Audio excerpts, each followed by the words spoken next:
Corona virus के कारण जो देशव्यापी लॉकडाउन चल रहा है उसमें कुछ ऐसी बातें, कुछ ऐसी घटना हुई है जिसका जिक्र करना चाहिए, जिस पे बात करना चाहिए। अभी आज ही आपने अखबारों में और चैनलों में देखा होगा, पढ़ा होगा कि इंदौर में 5-6 लोग जिनको कि क्वारंटाइन करके रखा था, क्वारंटाइन हाउस में थे, वो भाग गए। पहले भी एक बार ऐसी घटना हो चुकी इंदौर में, और भी दूसरी जगह भी ऐसी घटनाएं हुई कि लोग भाग जाते हैं। अरे तो ये जो भाग जाते हैं उनमें दिमाग है कि नहीं? उनको सोचना चाहिए वो भाग किधर रहे हैं। अरे वो मौत की ओर भाग रहे हैं और तुमको वहाँ अस्पताल में ज़िंदगी की ओर ले जाने के लिए रखा है। भाई ऐसा करते हो तुम तो मरोगे, औरों को क्यों मारते हो? जहाँ घुस जाओगे वहाँ पे फैला दोगे कोरोना को, तो उनके नाम पे कौन रोएगा फिर? तो ऐसा नहीं होना चाहिए। लोग ज़रा दिमाग से काम करें और ज़रा संतुलित होकर काम करें। इस प्रकार उटपटांग करने से कोई कूद रहा है ऊपर से। अरे तुम्हारे को ज़िंदगी देने के लिए डॉक्टर हम प्रयास कर रहे हैं और तुम इस प्रकार के मजाक कर रहे हो, अपने जीवन के साथ में खिलवाड़ तो कर ही रहो, दूसरे के जीवन को भी खतरे में डाल रहे हो। तो ये सब क्या हो रहा है? ये नहीं होना चाहिए। लोगों को ज़रा इस पर सोच विचार के काम करना चाहिए। ऐसा क्यों करते हो भाई? इससे समाज को नुकसान होगा और तुम्हारे साथ में तुम्हारे परिवार को, आसपास के मोहल्ले वाले को नुकसान होगा। आप ऐसा नहीं होना चाहिए। दूसरी चीज़ आपने देखा होगा, कल बहुत देर तक एक मजाक जैसा चलते रहा सोशल मीडिया पे, व्हाट्सएप ग्रुपों पे, कि लिस्टें जा रही है। कोई कौन सी लिस्ट डाल रहा है, कोई किसके नाम डाल रहा है, कोई किसके मोबाइल नंबर डाल रहा है। ये बहुत देर तक चलते रहा और एक अफरा तफरी की स्थिति तो अपने यहाँ पे जैसे बन गई। तो ये चीज़ नाम कैसे आते हैं? अरे भाई ये इस पर कोरोना संक्रमित लोगों को नाम देने और उनके मोबाइल वगैरह देने पर प्रतिबंध है। ये नहीं होना चाहिए। इसका बहुत बुरा असर हो रहा है और होगा। आदमी ये सोचता है जिसको तकलीफ़ भी है, खांसी है, जुकाम है, बुखार है, सांस लेने में तकलीफ़ है, वो भी जाने से डरेगा कि अरे भाई मेरा भी नाम आ जाएगा। तो आदमी एक शर्म महसूस करता है, एक समाज में अपनी गिरावट महसूस करता है कि समाज में सब जो लोग मेरे से दूर हटेंगे, मेरे को निगलेक्ट करेंगे। तो इस प्रकार की चीज़ें नाम नहीं आना चाहिए। प्रशासन क्या कर रहा है? इस पर कार्रवाई होना चाहिए। ये है ना, कार्रवाई के लिए तो जगह जगह निर्देश शासन प्रशासन सब दे रहा है, बाकी कार्रवाई कहाँ है? होना चाहिए। इस प्रकार अफरा तफरी की स्थिति बना दो, कुछ भी मैसेज जो भी आया डाल दिया, जिसको मन में आया जैसा डाल दिया, और ये इस प्रकार माहौल को बिगाड़ने वाली बात होती तो इस पर कार्रवाई होना चाहिए, इस पर कोई एक्शन होना चाहिए। ऐसा नहीं होना चाहिए। इससे एक गलत वातावरण बनता है। इसमें सबको नियंत्रित होकर और सबको सूझबूझ के साथ में काम करना चाहिए। तीसरी चीज़ एक और आपने देखा होगा, पुलिस के साथ में भी जाती है वहीं कई जगह।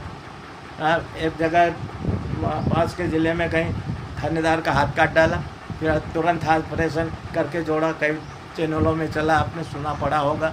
तो ये सब चीज़ें, कहीं पत्थर मारे, इंदौर की घटना, घाटपट्टी बाखल में, और भी जगह पे, यानी दूसरे प्रदेशों में भी, दूसरे शहरों में भी ये घटनाएं हुई है। ये नहीं होना चाहिए। पुलिस वाले तो बेचारे, आप सोचो, जो रात दिन ड्यूटी में लगा हुआ है, फंसा हुआ है, कई तरह के खाया है, नहीं खाया है, पीने को पानी मिला नहीं मिला, ड्यूटी कर रहा है, तो होता है। ऐसे में वो भी गलती करते होंगे, ऐसी बात नहीं है। किंतु आपको भी सोचना चाहिए कि आज आप ही देखो, घर अपने उदाहरण पे से ही देखो, घर में यदि पति के लिए खाने के लिए बैठे रहती है, कब आएगा? क्योंकि वो खाए पति, तो उसके बाद में वो भी खाए। ऐसा अपना संस्कृति में है। तो वो यदि पति लेट हो जाए, किसी दिन 1-2 घंटे लेट आए और खाना समय पे नहीं खाए, पत्नी भी नहीं खाती है, तो जैसे ही आएगा तो पत्नी चालू हो जाएगी रामायण करना, और किचन में चौके में जाएगी तो कहीं बर्तन पटकेगी, तो कहीं कटोरी पटकेगी, तो है ना, गुस्से में आ जाती है। तो ये तो बेचारे रात दिन काम कर रहे हैं पुलिस वाले। यदि कुछ उनसे गलती भी हो जाती है तो उसको थोड़ा इग्नोर करना चाहिए, उनको सहयोग करना चाहिए। किंतु ये बात, यानी पुलिस को भी संयमित रहना चाहिए। ऐसा नहीं, कोई तो इंतज़ार करते हैं कि ये अच्छा मौका हुआ, पुराना हिसाब चुकता करने वाला कालम भी चलता है इसमें। तो पुलिस वाले भी कोई काम खुदा थोड़ी है, वो भी ऐसे अवसर पे लाभ उठा के और उसको सुताई कर देते हैं जिसकी करना होती है। तो ऐसा दोनों को नहीं करना चाहिए और इस पे बड़े यानी संयमित रूप से काम होना चाहिए। ये सब चीज़ें आप डॉक्टरों के ऊपर उनको देखो, उनको भी कई जगह प्रताड़ित किया, बेचारे अपनी जान को हथेली, कैसे सोते होंगे, कैसे रहते होंगे इतने लोगों के बीच में जो कि संक्रमित है और सस्पेक्टेड है, उनके बीच में रहते हैं, तो उनका भी तो जीवन है, उनके भी बाल बच्चे हैं, वो बेचारे कैसे रहते होंगे। तो यानी और आप उनको मारो पीटो, बुरा भला कहो, ये नहीं होना चाहिए। तो बर्बाद है। भगवान के दरवाजे जाओ, तुम मस्जिद के अंदर जाओ, तुम अल्लाह मियाँ कहो कि मेरे को बचाना, मैं संकट में हूँ और ये महामारी के रोग से बचाना। भगवान भी कहेगा कि भैया, अल्लाह भी कहेगा कि तो तेरा काम करे यार भैया, मैं कोई अभी ये इसमें तेरी सहायता नहीं कर सकता, डॉक्टर के पास में जा। और भगवान आप देखो इतिहास है, लक्ष्मण जी जब बीमार हुए हैं, रामचंद्र तो भगवान थे, राम भगवान थे, किंतु उनको भी सुसैन वेद को बुलाना पड़ा उसको जीवन देने के लिए, लक्ष्मण जी को बचाने के लिए उनको भी, राम भगवान को भी वेद को बुलाने पड़ा, तो वो तो भगवान थे। तो आज भगवान ये हैं डॉक्टर हमारे, ये स्वास्थ्य के कर्मचारी और नर्स और ये सब लोग हमारे यानी भगवान है।